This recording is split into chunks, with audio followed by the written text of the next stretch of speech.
Мама закончила с отличием медицинский техникум, получала сталинскую стипендию.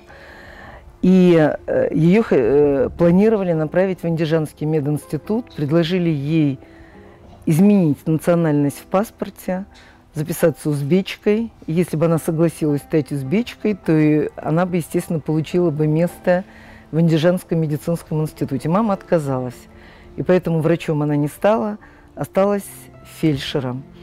У нее была очень легкая рука, ее безумно любили пациенты, потому что она любила их и делала все для них. Я была еще подростком, мне было 11-12 лет, и меня стала интересовать медицина. Я стала вскрывать там умерших голубей, лягушек, приносить домой на балкон.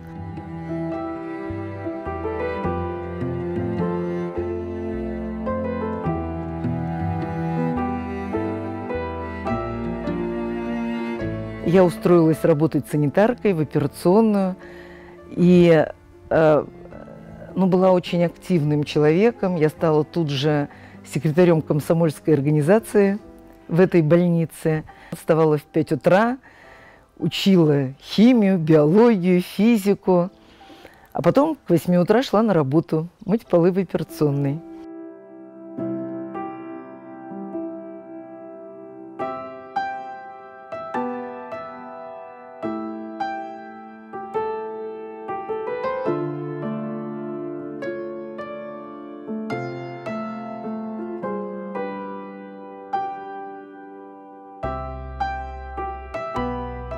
За эти годы я поняла, что идти в большую хирургию женщине очень сложно.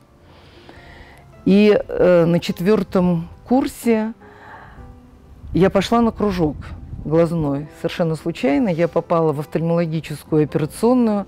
Все было ужасно непривычно. Мелкие инструменты. Да, я не ощущала на руках иглы, нитки, которыми шьют глаза.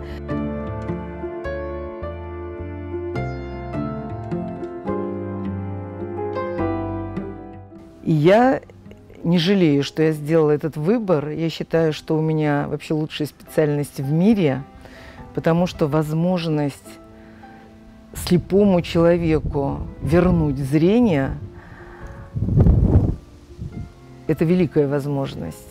Это великая возможность. Я это делала уже сотни раз, но с каждым больным ты переживаешь все это заново. Я обожаю свою специальность, я люблю своих людей, пациентов, и я считаю себя счастливым человеком.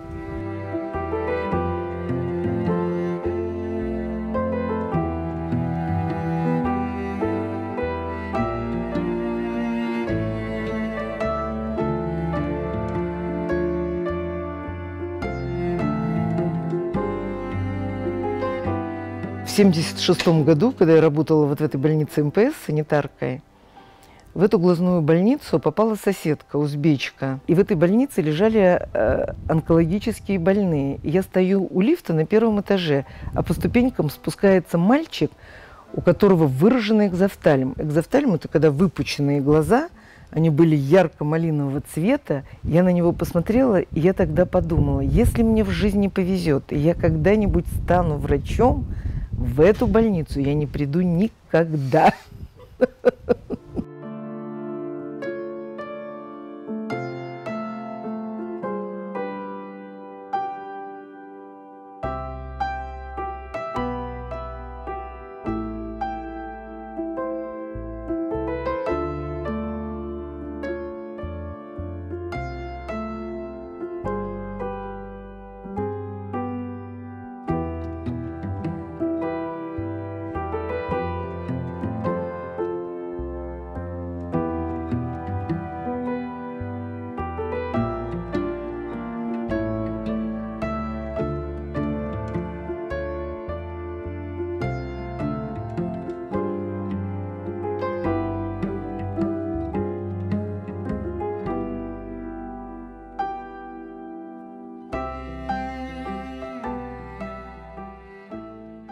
Я ведь и администратор, да, безусловно, очень много административной работы, клиника очень большая.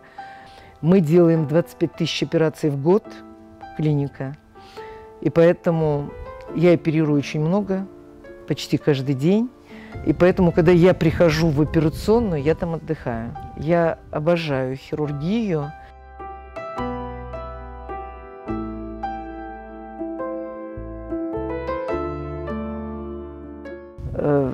Мечта, наверное, жить в Крыму.